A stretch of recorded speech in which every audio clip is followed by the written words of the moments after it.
From the Library of Congress in Washington, D.C.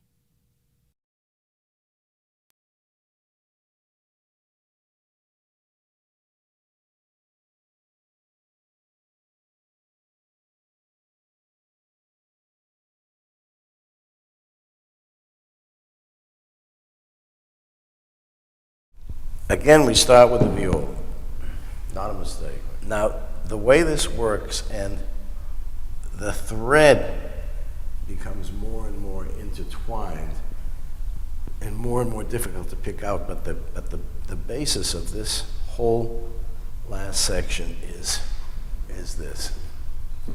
I've put here in black, not the rhythms, but the viola is doing the row backwards and upside down. This is another version of the row. Same notes, but in reverse order. And the cello is doing exactly the same thing. The row in reverse order, but starting at a pitch level in which you see that the first two pitches of the viola are matched by the first two pitches of the cello. The cello is playing the intervals going up the third, as it would appear in the original version, whereas the viola is playing, of course, the inversion going down the third. But it's not a mistake, because again, this is not what you would call a tonal piece, but it's not completely atonal, and what Irving Fine does is move from, quote, key to key by keeping certain sounds in the same places. So it's not a mistake at all that the very last note of the original version of the viola row in the opening adagio is exactly the same in the last movement. It's like coming back to a tonic in a way. Now, it's not going to affect the actual playing, but an understanding of the piece, I think you get something out of it. And also the fact that when the cello comes in, that's an imitation. So there are all kinds of things to imitate. It isn't just pitches, it isn't just rhythms, it's dynamic, it's inflection, it's expression, it's how the whole thing hangs together. So this movement being fairly brief, what I suggest is let's play all the way through it and then begin to work on it, okay? Now again, if I may, just interrupt for me before I let you go. It's very hard to make continuity from one group to another. So just as by way of explanation, the scherzo is very lively, it's fast, it's bright, it's lively, but it settles down, and ends very quietly. But it stops, it's not connected to this last movement, it stops, but it dies down, there's a pause, and there's a stop, and then this movement takes up that mood of being subdued and tranquil. So again, of all three movements, they all start with an empty beat at the beginning. None of the movement starts in a downbeat. So once again, the sense of a breath, and you're starting in the middle of something, is important, just psychologically important. So okay, let's see how it goes.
lots to be sorted out.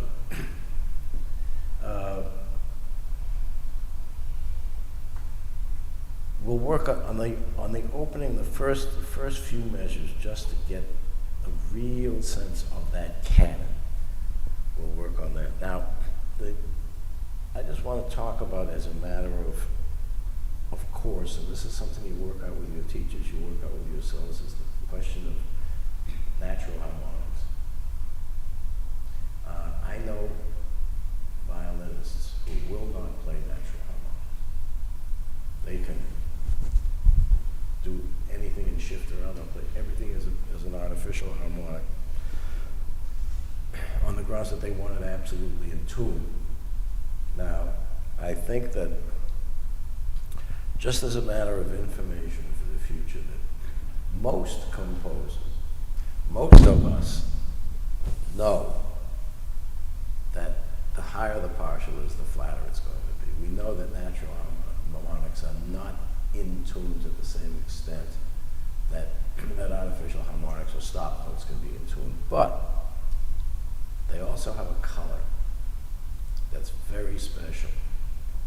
And it's not as if to say there's too much concentration on intonation, but there could be in regard to color. I think that one has to let those high B's just ring away, naturally, not be constrained by trying to refinger them as artificial harmonics. Now, let's look for a moment at this agitato section. What you have in the violin is bayam, bayam, bayam, and there's something very similar going on in the viola and cello, except it's expressed as a grace note. And the thing that you have to decide is, what is the difference, if there is a real difference, or is it a notational thing? And I think it lies somewhere in the middle, that it's a matter of accent, that at the agitato section, for example, the accents are on the dotted half notes. Clearly, I mean, it's indicated. There's an accent. You can't get much more of an accent than SFP. But in the violin, it's almost the grace note sound. Da-da, da-da. That's what's accented. What I would like to try is to make the length of those notes just about the same, which means you do your part as written. You're all set. But what you two should do is hear, listening to the violin coming out of the bar before, play those grace notes longer. Play them as if they're 30-second notes even. Buddy, not jump. Don't crunch them together. Buddy, putting the accent where it belongs. And you do yours as if the 16th note's written. Da-da, da-da. And then I think you get a more cohesive section through this agitato. So maybe let's go back a little bit. Maybe pick it up at the 5/4, the bar before the agitato, if you can. Just sustain your chords, and listen to the violin, the length of his notes, and then try to make a correspondence. As he's getting to the very end, your grace note will almost, if not absolutely, coincide with his last note of the bar. And then I think it will be much more dramatic, because just 2 bars later, the composer calls for declamatory in the violin. Well, the whole section is declamatory. And that's part of how you declaim, is by articulating every single syllable in this place. So let's try it and see how it works. Why don't you take it from the 5/4, okay?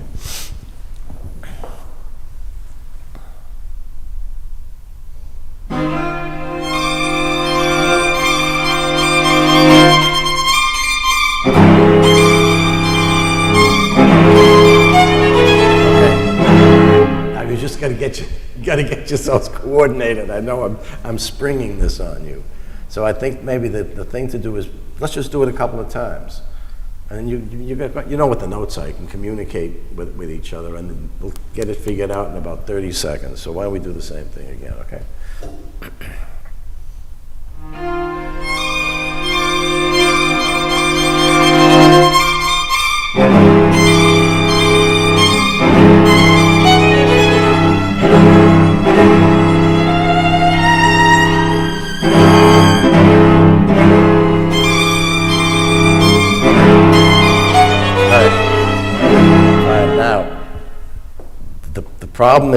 The problem for you is not to be drawn into putting the accent on the wrong note.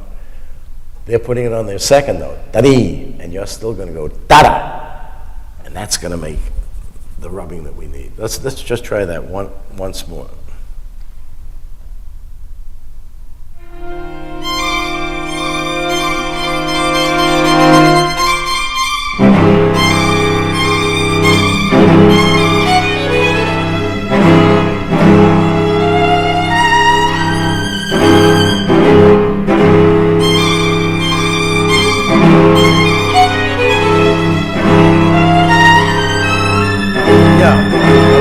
The idea, and then we got several more of them coming. That is the idea, absolutely.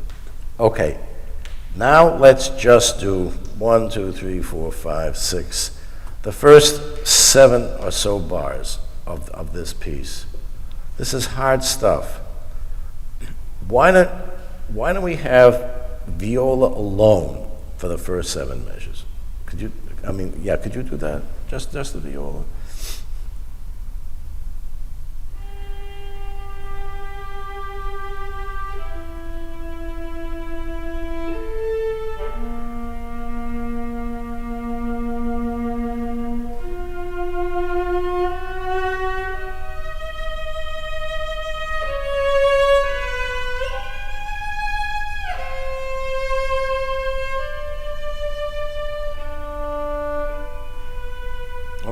Okay.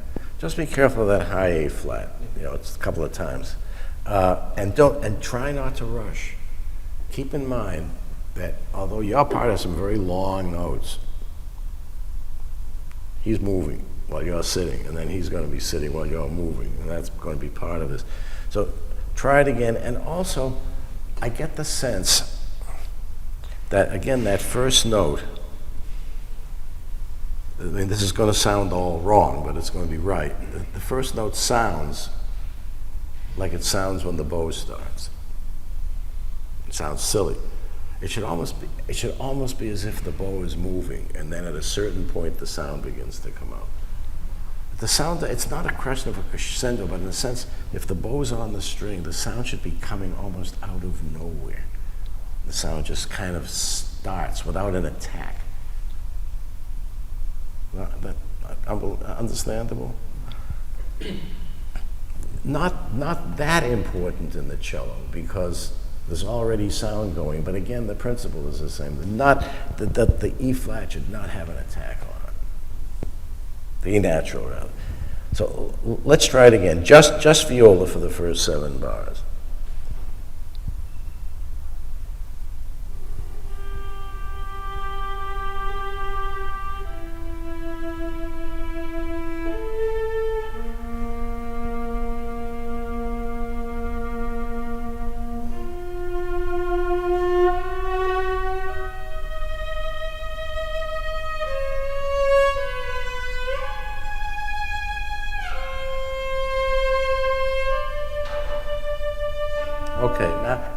Now let's add just the cello, again for the first 7 measures. But listen to the way he's playing and try to imitate that in terms just of sound and motion.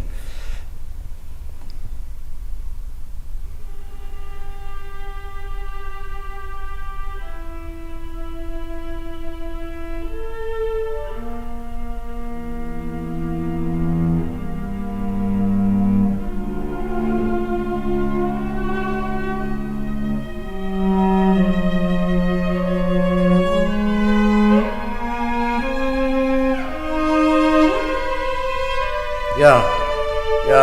it's so much better than it was the first time. So much better. Now, Fine writes macchiato. You know what that means? Chiaro is, it's clear. How do you do that? I mean, you're doing it right, but actually how are you doing it? This is how you're producing that. Very little vibrato. Very little, and just very clean sound. Very legato. The espressivo part comes from the fact that you don't just let a long note, 5 beats, just sit and do nothing. You can make a little bit of a crescendo and a little bit of a diminuendo. You make some kind of an inflection which is expressive, but you keep the sounds absolutely clear. And then the same thing when the violin comes in. So why don't we start it again, all three of you, okay?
Okay.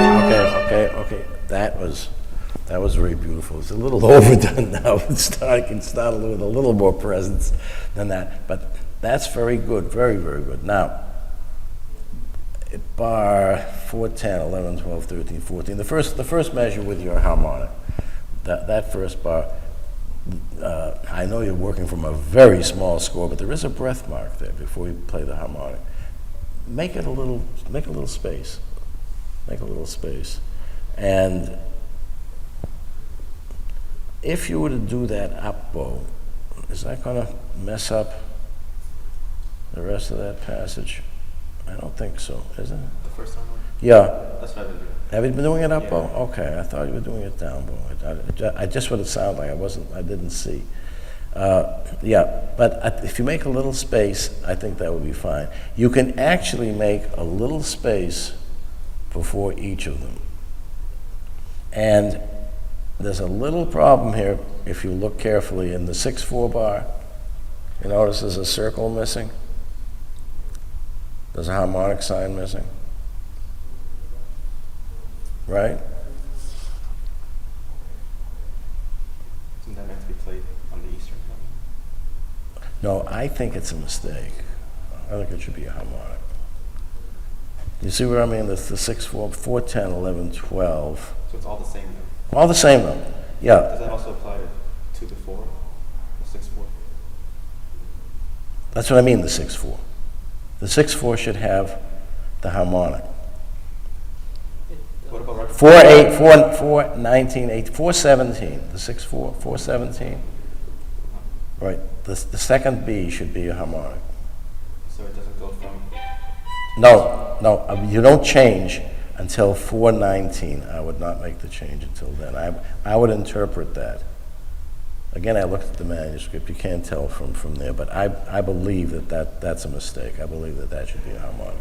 Then, at just before 420, which is the octave, that octave should be stop notes. Yeah.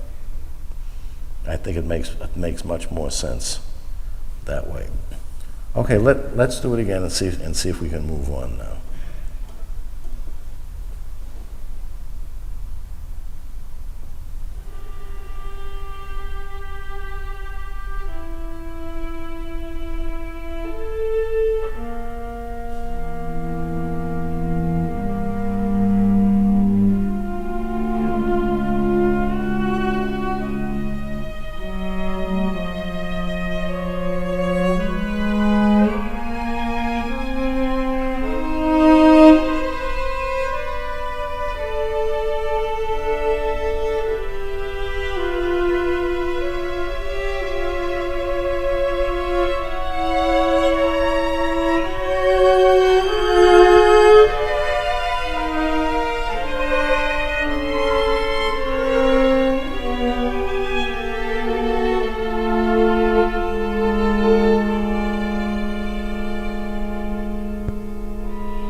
Okay, let's stop right here.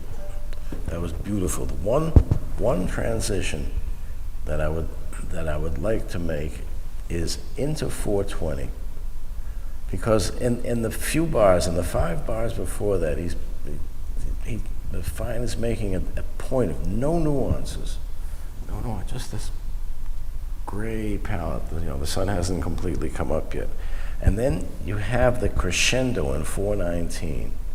It's not to a great, big, huge sound. He doesn't want a big forte or fortissimo.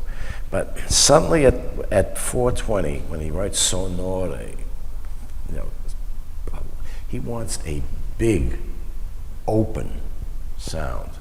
So let's see if we can get that one transition, because the rest of this is absolutely marvelous. But let's try that from, let's say, the 418. We can do that.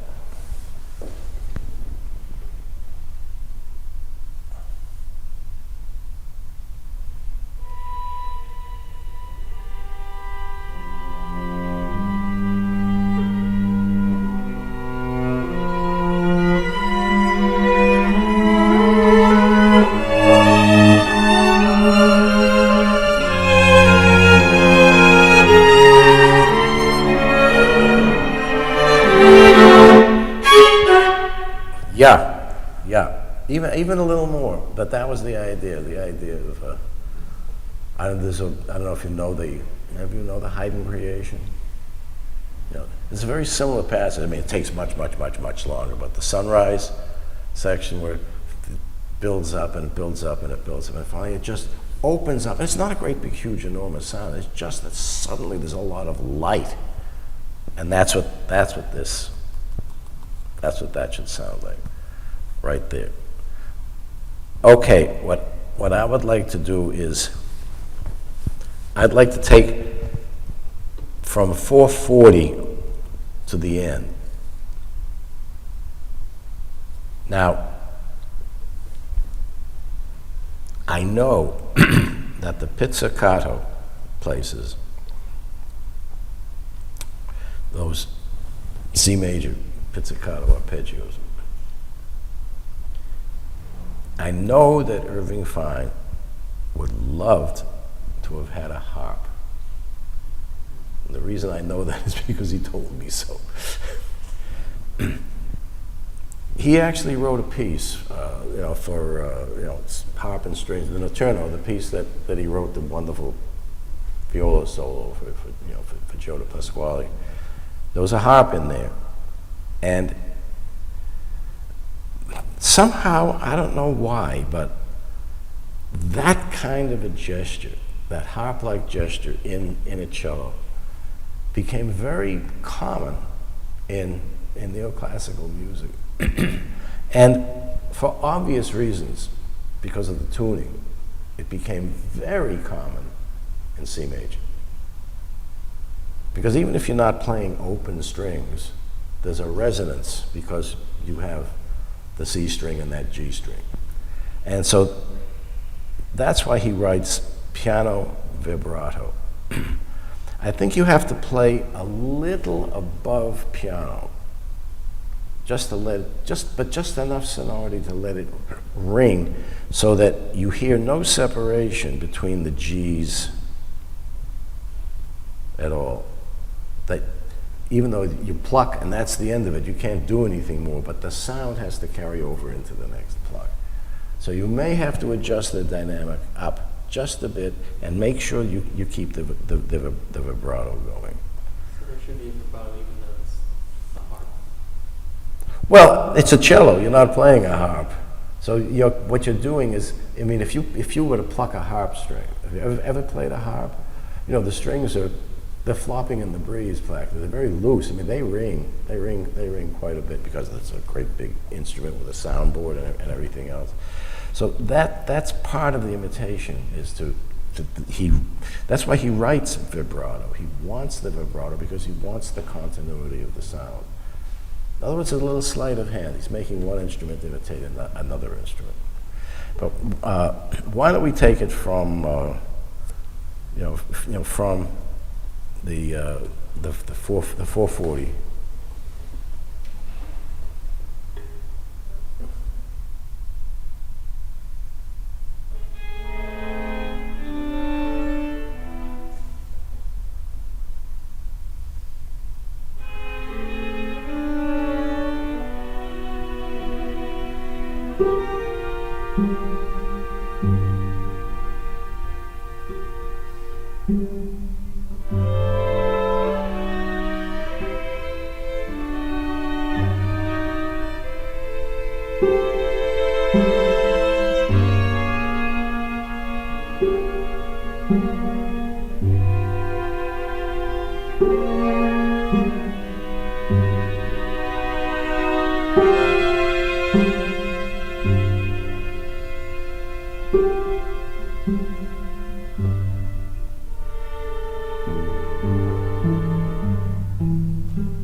Okay, now, I think it's a little bit too slow. I mean, it's a very hard direction at 440. He says in 4 that the eighth note from before equals the quarter note from the first tempo, but a little faster. So essentially what he's saying is the speed of this, and he's giving you an approximate metronome mark, the speed of this is somewhere close to half of what the previous tempo was, but not quite so slow. And that's what it says, but a little faster. So the thing that you don't want to lose, and this slow music is harder to play than fast music. You don't want to lose the forward motion. And at a certain point, and it's very, very hard to calculate, you get it slow enough that it begins to sit rather than move forward. So I think what you have to do, and who's setting the tempo here at 440? Are you doing it? Yeah, I mean, think of it as slow, but bum, bum, bum. Think of it as moving forward. And these tied notes, these long tied notes, don't let them do this. And you can't keep it absolutely the same. Think of it as even getting a little higher in intensity, maybe coming up and coming down. But think of that sound as constantly moving forward, forward, forward, all the way to the very end. The sound is always moving forward. It's not moving backward. And you see that in the music. There's no retard until the next to last measure. Just keeps on moving forward. So let's try that again from 440.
Okay, now you can clean up this ending a little bit by, you have the breath mark after the first half of the next last bar, right?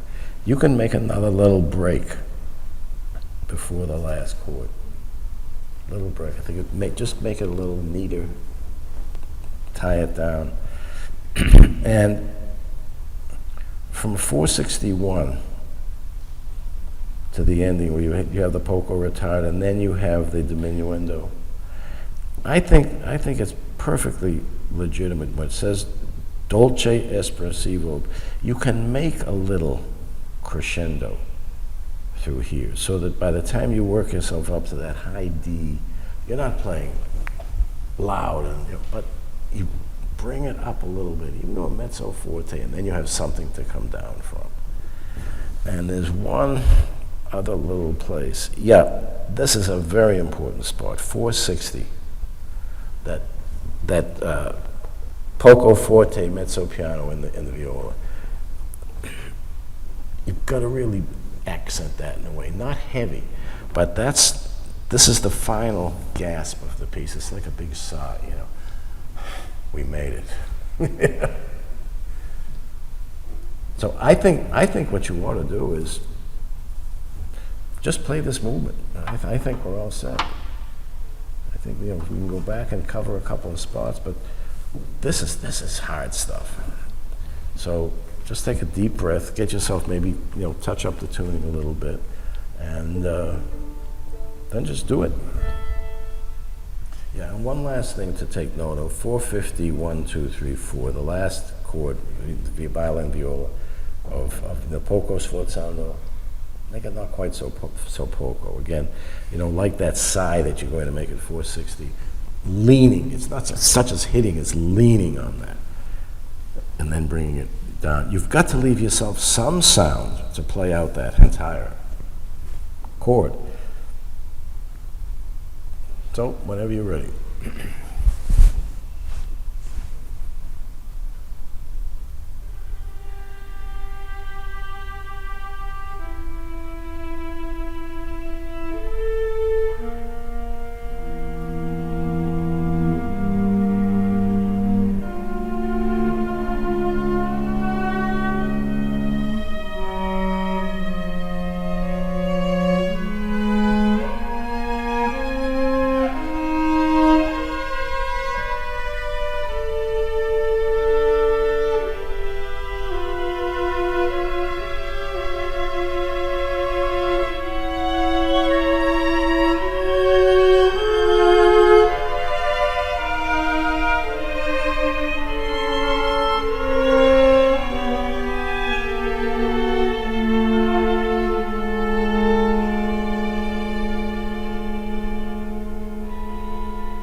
You want one more crack at the very end?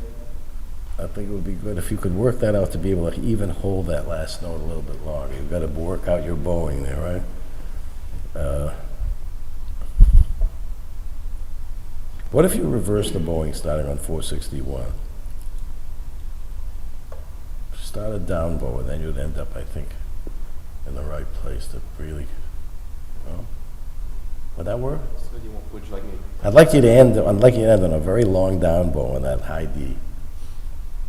What if you just, sorry. That's what I Yeah, That's what you did? Yes, right. yeah. Like, it looked like you were at the end of the bow and you were struggling to either It's a long stop or to stop. It's a long note. Yeah, yeah. But let's try it once again, because I think we can cut it in.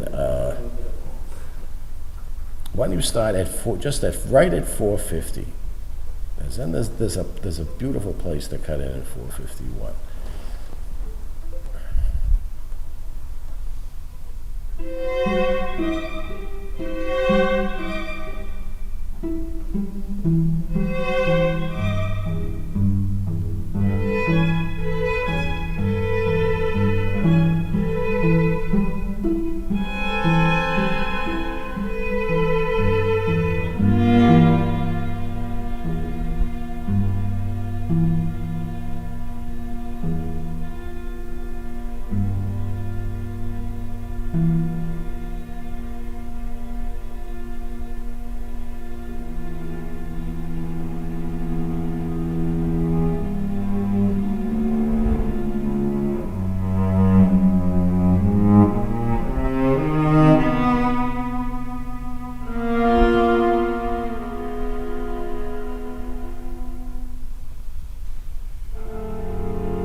That was beautiful.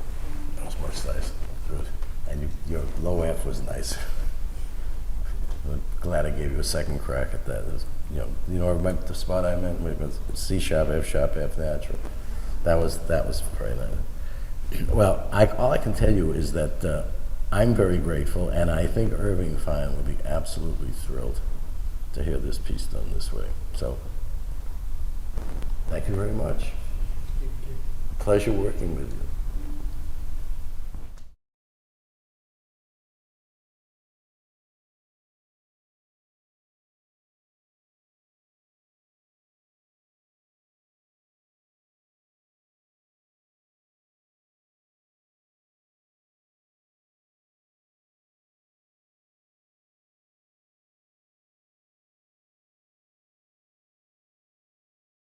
This has been a presentation of the Library of Congress. Visit us at loc.gov.